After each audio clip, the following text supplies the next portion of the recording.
nākamais lielais risks ar mākslīgo intelektu ir tāds, ka cilvēks ir padarīt mazliet dumjākus. Tieši tādā jaunākajā podkāstā no Cal Newport, kas ir sarakstījis tādu foršu grāmatu Slow Productivity, bija runa par to, ka ir veikts pētījums par studentiem, kuri rakstīja esejas. Un tie, kas izmantoja ChatGPT, vienalga mākslīgo intelektu rīkus, ļoti aktīvi, tiem īstenībā bija pēc tam vājāka smadzeņu aktivitāte un bija vēl kaut kāds rādītājs, kas bija vājāk. Tas secinājums ir tāds, ka tāda pārmērīga izmantošana tiem grūtajiem uzdevumiem, izdara to, ko cilvēks vienmēr grib, ir centies darīt, pēc maksimāli, pēc iespējas vieglāk, neiespringt, tā, lai var neiespringt un pēc tam viegli ātri izdarīt, neiespringt un pēc tam skrolēt telefonu, vai visu pārējo, ko cilvēku citu darīt.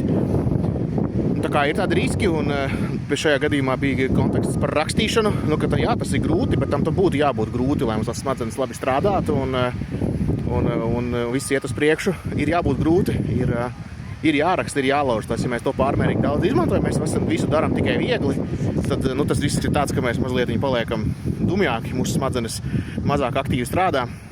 Laba analoģija bija par to, ka aiziet uz trenažeru zāli ar šito forkliftu, arī treniņš lielisks, efektīvs, var ļoti daudz izdarīt, daudz svarus pacilāt, visu kaut ko pārnest, pārstiept, jauns rekordus sasniegt. Vai tai pašiem efekts no tā būs? Atbilde ir skaidra.